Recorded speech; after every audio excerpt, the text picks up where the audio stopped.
Hello and welcome to How to Create High Converting Landing Pages, a video series brought to you by Contenofy. My name is Josh and I'm the founder of Contenofy, a fractional marketing operations brand that focuses exclusively within the HubSpot ecosystem and integrated marketplace. This video series is a total of 7 short videos that break down learning the basics of landing page design to increase your conversion rates and build your database and contacts. So let's start breaking down the best practices. In this first chapter of the series, we are going to be discussing landing page goals. These goals are usually broken down based on the different types, which are many, but we tend to focus on 6 different variations, and here they are.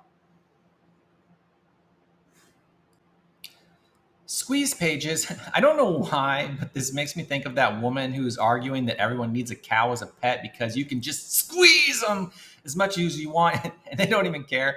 I'll share a link in the comments if you haven't seen the video. Squeeze pages are a gated landing page that requires your user to provide an email address to gain entry to whatever you're providing. The nice thing about these pages is that you're only requiring an email address, so the barrier to entry is low. These pages are great when you're sharing something towards the top of the funnel. If you take a moment to visit the Gong website, you'll see that most of their content conversions are captured with the Squeeze landing page, only asking for an email address. In the example shown on the screen, however, Netflix is using a Squeeze page at the bottom of the funnel, but the thought process here is to start the payment conversion with an easy question and then move on to the more complex questions on the redirected page. This is what the industry calls a waterfall form. Click-through pages are great for capturing intent as well as informing your contact with more information before pushing them to the final destination. Think about it this way. With an email or an advertisement, you're only able to share so much information. But before you make a big ask like purchasing your platform, you want to inform and educate your potential buyer with a click-through page and then direct them to the final destination where they can make a decision. Another use case for click-through pages is the example we see here from LinkedIn, where they're trying to offer a free trial. All you need to do is click the button. The key difference with click-through pages is there are no forms on the page, typically just a call to action button. Lead capture pages, at first glance, you're probably asking yourself, what is the difference between these pages and a squeeze page? Well, with lead capture pages, your forms will be asking for more information than just an email address. These types of landing pages are great for top of funnel content because they allow you to ask specific questions that then you can use the answers to segment your contact list and personalize future communication. In the example to the left, Snowflake is also using a lead capture page to capture event interest, but these lead pages can be used for anything: content downloads, newsletters, or demo requests. Long form sales pages are exactly what they sound like. These types of pages are typically used at the bottom of the funnel and frame up an offer and use persuasion that drives people to take action right away and purchase your SaaS platform. These long form pages are usually set up using a problem, solution, emotional appeal, and sell framework. In the future, I'll create a series of videos explaining how to create a high converting long form sales page. In the example, Unbounce has gone on to explain all the benefits and functionality of how you could use their platform to create great landing pages, and then uses a click-through style conversion to push to a free trial offer. Next to last, we have getting started pages. Similar to a click-through page and long-form sales page, getting started landing pages are a low barrier entry point to get your potential buyers to start the purchasing process. You'll typically see a lot of these pages in a product-led SaaS environment.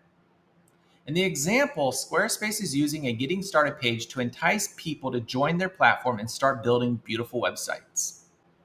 Last up, thank you pages. Thank you pages are great for providing the next steps or setting expectations. How often have you submitted a form and then the form disappears and all you're left was a thank you for downloading and a button? Instead, remember you have all the contact's attention right now. That is rare. You need to capitalize on this. And instead of just saying thank you, direct your contact's attention to a thank you page where, yes, you say thank you and offer them the link to whatever they're converting on, but also share related content in the hopes they start going down the rabbit hole and binge on your website. Attention is hard to keep these days, so when you have it, capitalize on it. Another note, if they are booking a demo or requesting to speak to a sales, on the thank you page, tell them what they should expect when they talk to you and what the next steps are going to be. In our case, we share the meeting booker on the thank you page so we're able to seamlessly get the meeting on the calendar. Now that you understand the different types of landing pages and where to use them, the next step you need to take is to think about what you want to do with your different landing page situation. What outcomes are you looking to achieve? Are you looking to collect information? Are you looking to book a demo? Are you looking to inform somebody on a decision or a product update? What's the outcome? Do some research, go onto Google, search for your keywords, and see if your competitors are advertising and what landing pages are they using. Go to your favorite brands, search for their resource section, and see how they are using landing pages to capture conversions. Think from the perspective of your contacts and create a great experience by asking, if I were a potential buyer of my brand, what would I expect to see? Afterward, think about how people found your landing page. Was it an email, an advertisement, or your website? One of the best practices for landing page design is message matching. We'll dive into this more in the next chapter, but ensuring that whatever call to action that got them to your landing page, you follow through on that expectation will ensure you're meeting your landing page goals. Lastly, you'll want to think about, once a contact clicks through or fills out the form on your landing page, what does the next step look like for them? Creating a great landing page takes into consideration all three parts of the experience: the trigger, the conversion point, and the follow-up. I hope you're inspired to start creating different landing pages for different situations, and in this next chapter, we'll be discussing how to use message matching to ensure that when people land on your landing page, they are seeing what they expect, and I can't wait to see you there.